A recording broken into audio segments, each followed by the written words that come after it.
All right, back-to-back tastings. This week we have the Burgundy tasting. To really think about Burgundy, you really need to split it up into three distinct regions. To the farthest north, Chablis. In the middle, Côte d'Or. And then in the south, Macon and Beaujolais. So we're gonna try to hit all three of those regions to some degree today. We're gonna start off with the Maconnais wines. The first wine we're gonna start with is a promo wine, $1.50 payout. The 2020 Domaine Nialis Macon Village. This is always one of our best values, and I'll let them pour. We've been working with Domaine Nialis for about 10 to 15 years. Small family-run operation. The winemaker is Lionel Moran. He does a wonderful job, always crisp and bright. This wine is stainless steel. He goes organic farming, but he is not certified organic yet. He may go that route, but like a lot of producers in France, they try to pursue organic endeavors as much as possible, but they do like to reserve the right to make tough decisions if they need to save a large amount of their crop.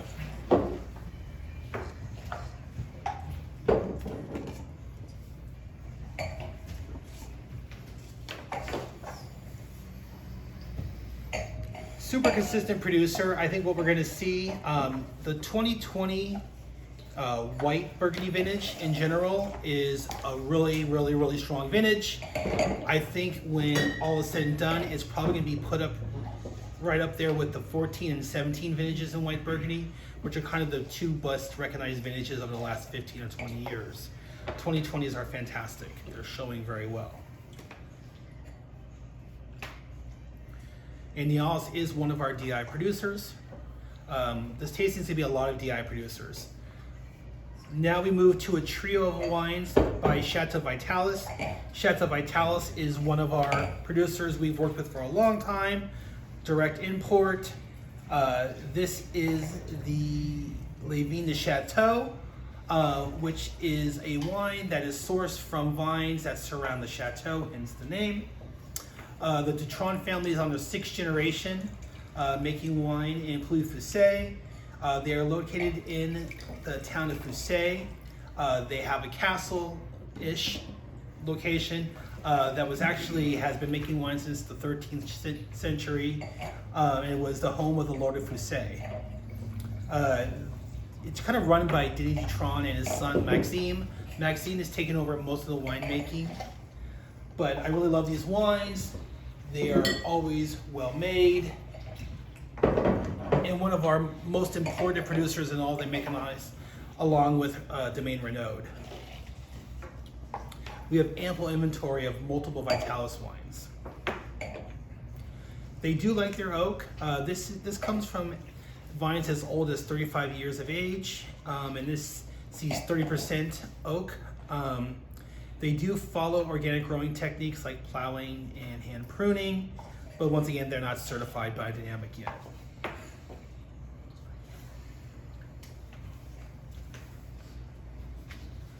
So next alert, another promo wine, big $3 on this one. This is the 2019 Chateau Vitalis Pouilly-Fuissé VA Vignes Old Vines. The vines here get as old as 85 years of age. I think this is probably the best I think this is the best one they've made as far as the VA Vignes goes. There's a lot of richness, it's powerful, and it's really showing well right now. I think this is a flat out delicious bottle of wine. And at $29.99, I think it's a pretty great deal. Definitely the pricing on Pouilly-Fuissé has gone up dramatically in the last few years. Part of that is because of the Premier Cru designation, which has kind of started, and we'll talk a little bit more about that when we get to our next wine.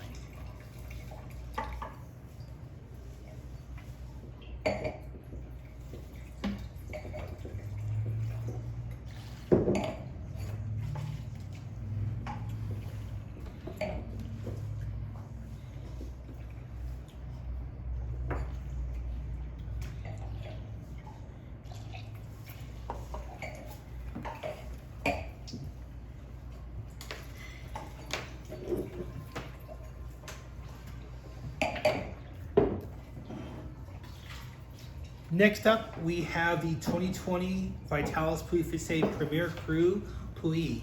So now we get into the Premier Cru designation.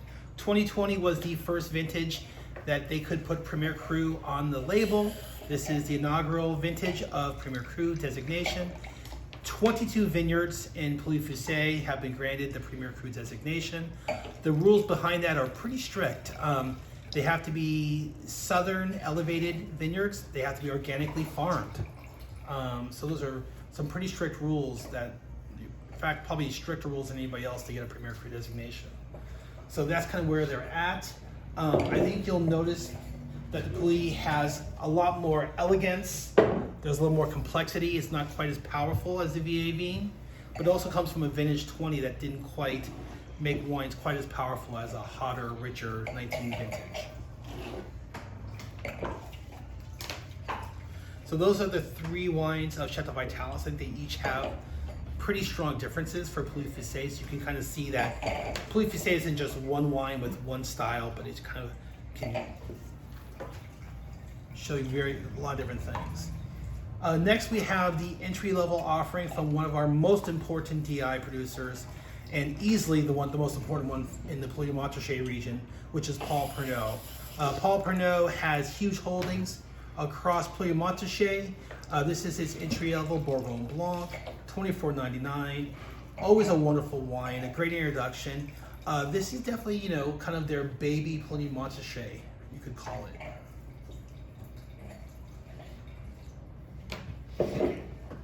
You always get that stony, flinty style that Paul Pernot champions.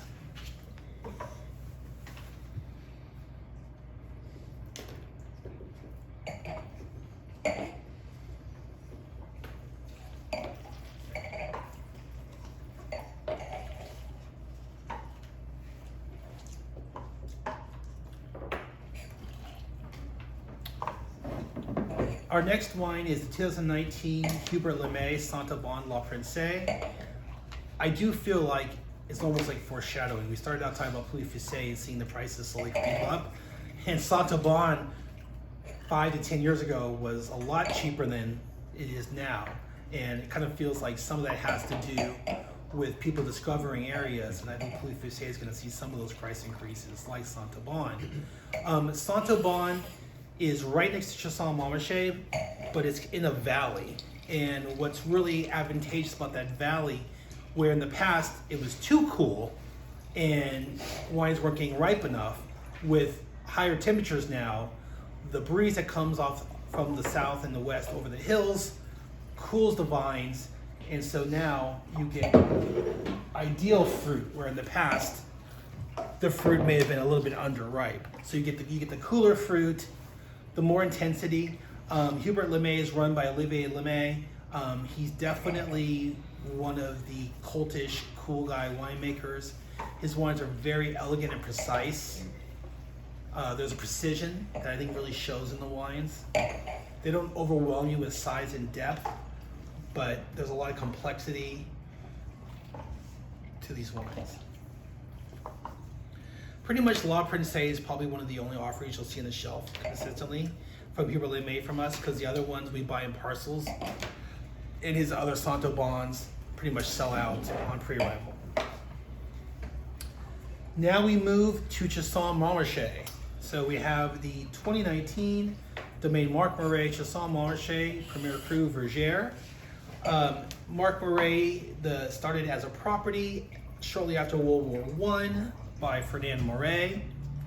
Marc Murray took over in 1944, and the property is now run by his granddaughter, Sabine Millard. Vergère as a vineyard is very close, pretty much a stone's throw from the Grand Crus of Batard, Montrachet, etc. Right next to Chenevaux. You definitely can taste, there's also 30% new oak on this wine. You can definitely taste the oak, but with Chassagne-Montrachet, you have that spicy quality. You get the depth and the richness, more citrus notes. And this is also a direct import for us.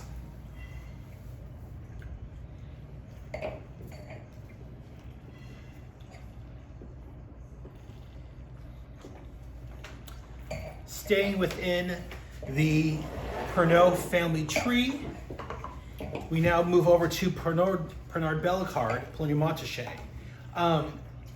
We've been working with Pernod Bellegarde, I believe, since 2015 or 16. And I was not always in love with these wines, but I feel like the 2020 vintage, these guys really hit a home run. And I think maybe it just took a little while for them to get their footing. So this is Philippe Pernod, the grandson of Paul Pernod, and he married the daughter from the Bellegarde family, who also has holdings in Pinot Montrachet. So they both have holdings, merged the family names, and this is his own project. What's really great is this is a $59.99 Pinot Montrachet. The pricing of Pinot Montrachet has really skyrocketed of late. They're harder to find. If you do find them, even just for village offerings now, you're seeing $90 to $100. So to get a $60 Pinot Montrachet is pretty wonderful.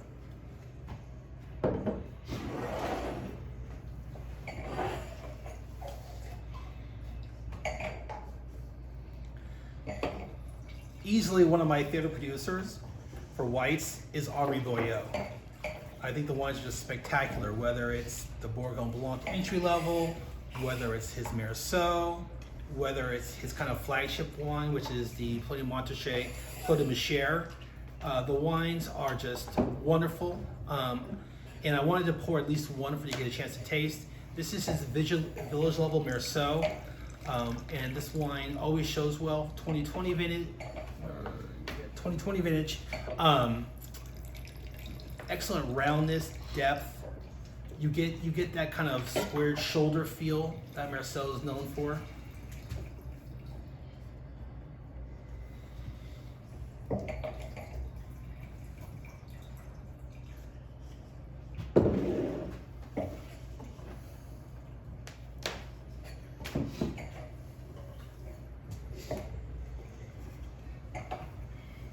So it's kind of fun. We got to touch base on Saint-Aubin, Chassagne-Montrachet, Pinot Montrachet, Meursault. You got to kind of hit all the villages.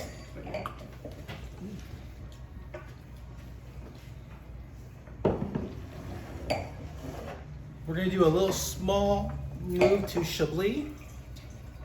And we're going to start with, we have two wines from Gerard Tremblay, another one of our DI producers. Our first wine is going to be the 2021 Petit Chablis. So promo alert here as well. So this wine is in promo. 2021 was a challenging vintage throughout Burgundy. They had a lot of hail and frost and a lot of things went wrong, small crops. I really like what Gerard Tremblay does. I think they're one of the best values that we have in Chablis. It is one of our DIs. They have ample holdings. They vinify a lot. They have a pretty new vineyard, pretty new winery facility that does gravity flow.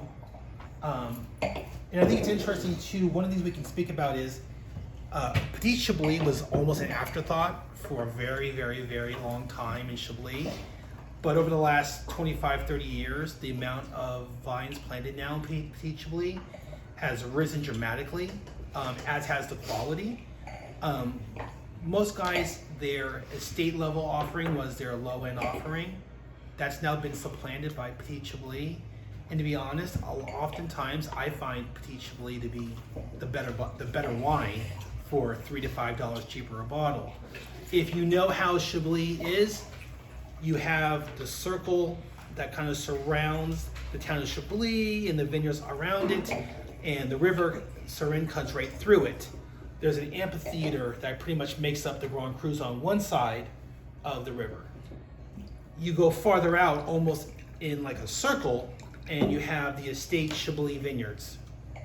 You go out farther out past that circle, and you have the Petit Chablis vineyards. They always thought the soil and also just the terroir wasn't great, but I think there's been a miscalculation because I really think there are oftentimes, I think Petit Chablis can surpass the estate wines. What we just poured now is the 2020 Gerard Tremblay Montmonts. I'm a big fan of this wine. I think you see the 2020 vintage, you see the power, you see everything that went right in Chablis in 2020 is on display here. Montmogs is a large vineyard. The vineyard often can be broken up into either La Forêt or Buteau as well. So something to keep in mind when you see Montmont. You can pretty much bottle it those several different designations. So that is our array of whites. We have 11 wines, multiple promo wines in there with nice payouts. So and good inventory. So hopefully everyone is excited and tastes those and finds at least one that they think they can champion. Moving to the reds, we start off with the 2020 Henri Boyau Bourgogne Rouge. What I really think is impressive is what you've seen now is Bourgogne Rouge used to be an afterthought as well. The wines were clipped, they weren't very interesting, they were often just meh. And kind of the term, rising tides raise all boats, you kind of see.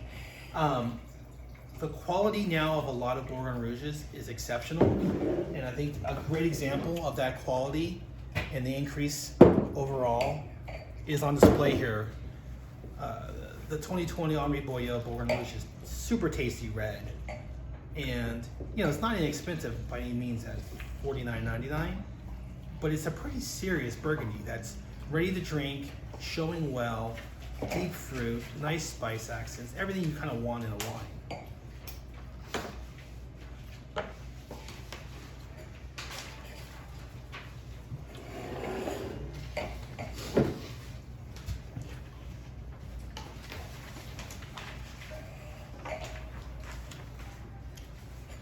So next we go back to one of our DI properties, and this is the Domaine Parent Bourgogne Côte d'Or Rouge Selection Palm. Domaine Parent is an impressive property. They've mostly focused on Corton and Pomards. On Parent makes the wine with her sister. The wines always have a lot of fruit, good mouthfeel, excellent richness. I think their hand in winemaking is quite impressive. As an entry-level offering goes, I really enjoy this wine, but you owe it to yourself to get a chance to try their Corton Blanc, their Lardois. All their wines are just really, really impressive offerings. And we have a mix of 19 and 20 vintages from them. We will probably get another delivery with more 2020s later on, probably early 2023 actually. Those will land.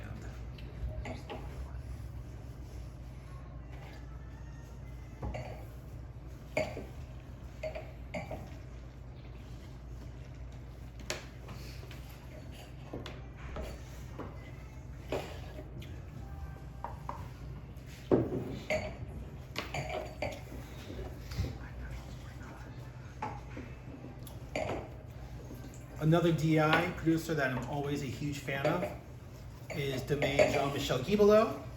This is his 2020 Sauvignon Le Bon Grand Liards to begin with.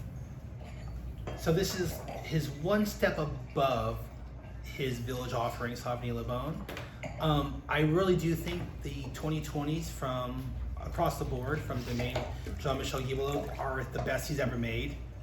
I think they have wonderful balance, great fruit, good depth.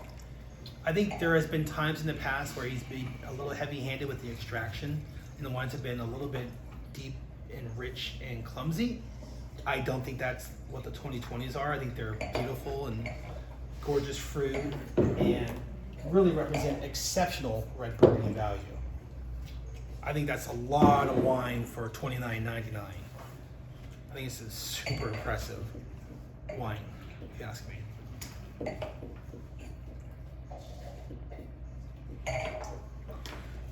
So really, when you look at areas where you can find premier cru value in red Burgundy, you're going to be looking at Sauvignon Le Bon and Santenay quite frequently, and eventually the Marsanais once they start using their premier cru designations.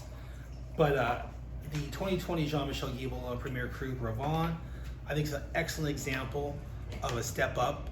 The wine's deeper and more powerful than the Grand Liards, and just a wonderful wine when somebody says, you know, I really want to drink a Premier Cru Red Burgundy that is affordable.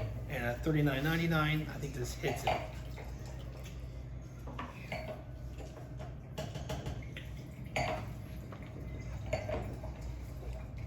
And the reds have had about 2.5 hours to breathe, so hopefully they're showing well. They were showing well when I opened them, but I always like to have, you know, a little time for the wines to kind of show what they can do.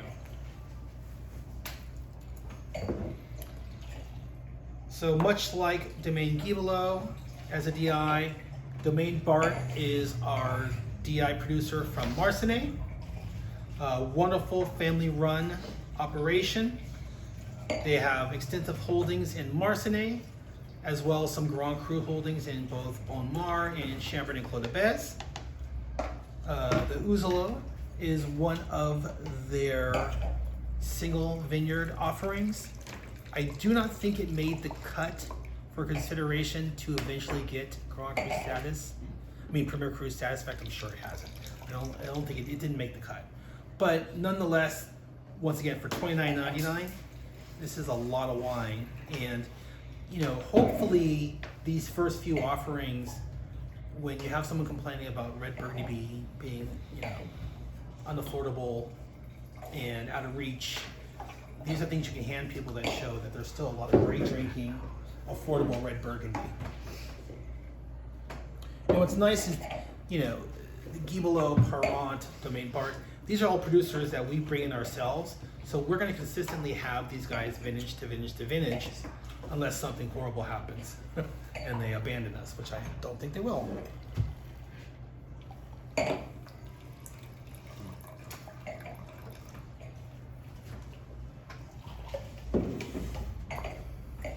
So I'm kind of excited. One of the new producers we just started working with is the Pierre Boulez wines, located in Volnay. Pierre Boulez is one of the younger generation of winemakers. He's kind of like one of the hot new kids on the block. He's been working for his family since 2005, but he trained at Felton Road in New Zealand. And, you know, since 2014, he's been making the wines at Pierre Boulez. He is working on going totally towards biodynamic farming. He's not quite certified, but that's where he's moving towards. His wines are fresh and bright with just a touch of oak. But he's a fun producer. We have Volnay Premier Crus from him. We have Bourgogne Rouges. Lily can attest to how good the Bourgogne Rouge is. Yeah. And so this is one of our new cool producers. And what's fun is, you know, we have the 19s right now, so we haven't even gotten the 2020s yet. So we'll have another fun vintage of these wines to sell.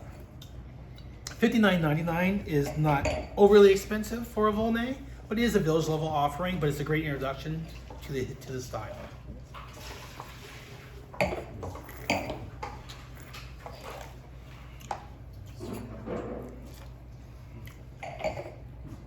a lot of structure there.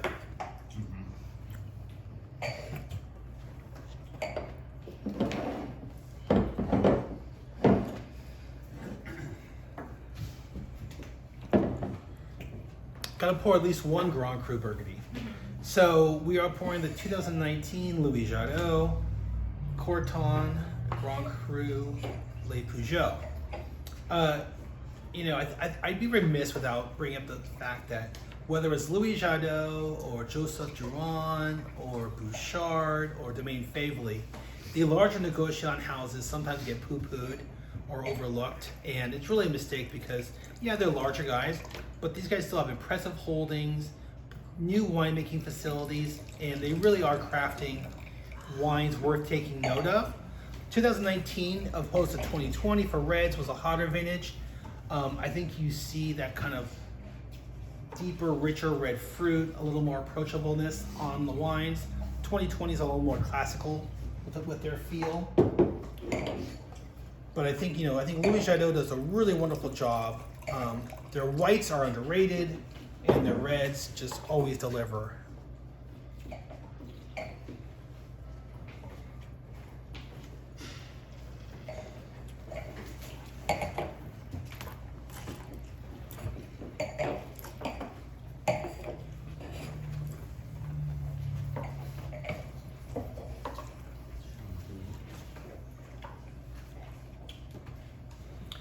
almost feels like with the Grand Cru, you know, with that the Supreme Court when they said, you know, I don't know what porn is, but I know when I can't tell you what porn is, but when I see it, I know it.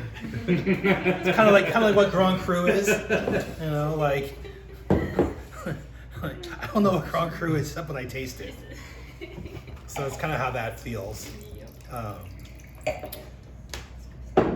So going up the level, so a great example of why I'm always so excited when I talk about Domaine Parent. This is their Pommard Premier Cru Les Epinaux. I really like what these guys do. Pommard is a very interesting region because it really was for a long time kind of the home of the hardest, tannic, graphitiest reds, and they've softened a lot over the years. I mean, Pommard used to be the wine that you would buy, and that was going to go 20 to 25 years in your cellar, and you weren't even going to look at it, scratch it. It was going to stay there and gather dust. Pommard now has become more approachable, which is, I think, a good thing, but it still has its feel, its richness, its depth.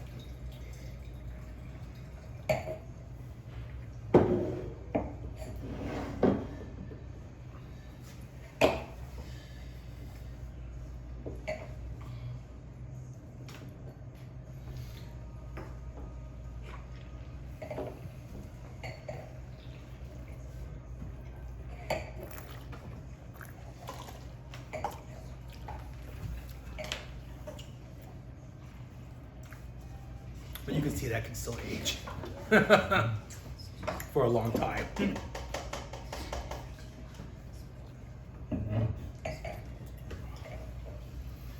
There's a fruit component that Pommard always has, and I just really appreciate.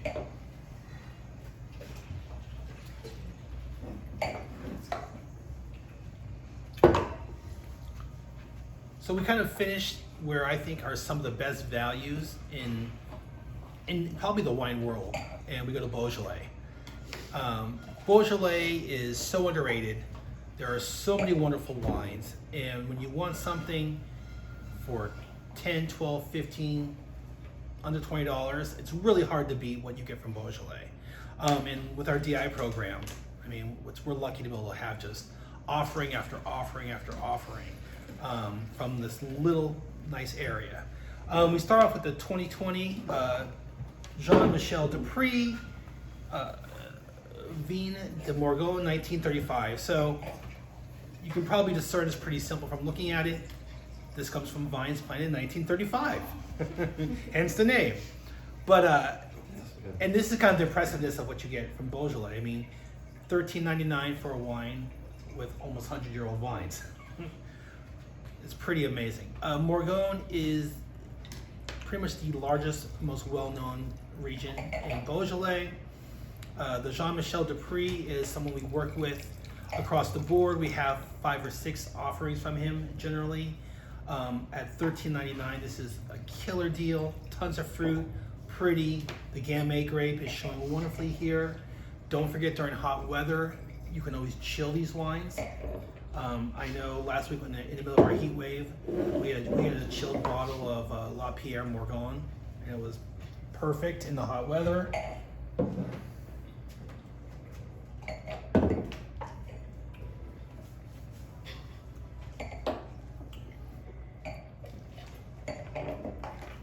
So I am such a huge fan of Jean-Michel Dupré that I thought I'd be remiss if we didn't pour his 2019 Morgon Côte de Puy.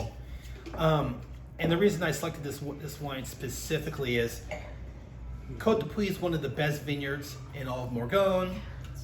If you've had different producers' Côte de Puy, you probably paid $35 to $45 a bottle. This is $17.99. So you're paying half of what you would for Foillard or other top producers, and you're getting, you know, a Cru vineyard.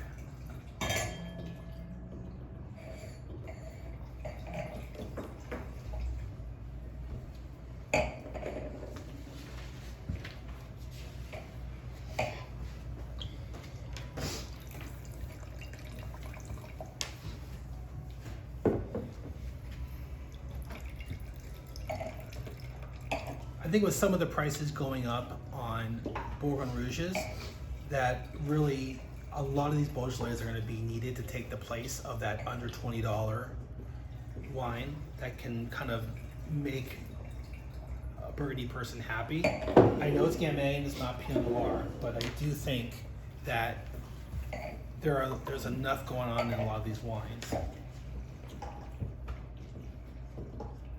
Do we feel like it was a big step up on the, once we go to the Margon Côte de Pluie?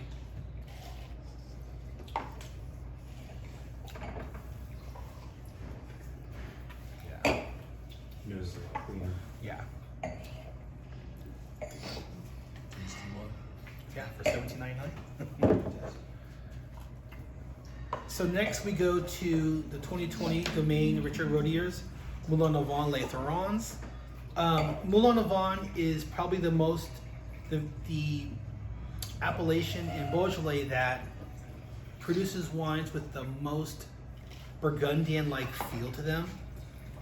There's a prettiness to the fruit, a floral quality. Richard Rodier's is organic, and he is a top producer. He was a DI for us, but he's not a DI anymore, unfortunately. I think he wanted to go where he'd have a little more distribution, specifically to restaurants. But his wines are super impressive if you want great interpretation of a Moulin Avant at an affordable price, because Moulin Avant is also generally going to be the most expensive of the regions in Beaujolais. But for $23.99, you're getting a single vineyard interpretation of Moulin Avant. His wines all have tons of press across the board too, so if you need a customer to convince them, there's definitely enough press to pull upon.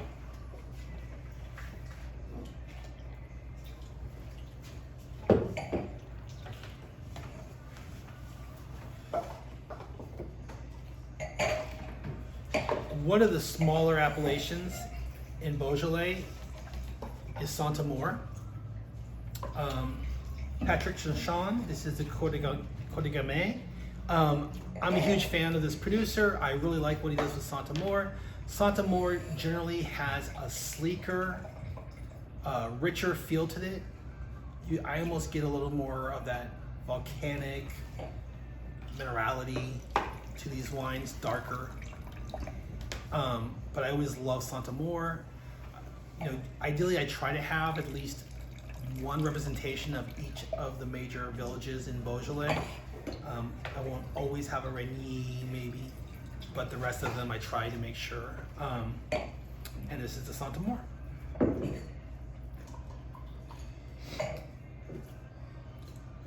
And ideally what I hope we're finding as we go through these Beaujolais is that there's distinctive differences to each of the villages, which is important. Because if there was no difference, then what would be the point?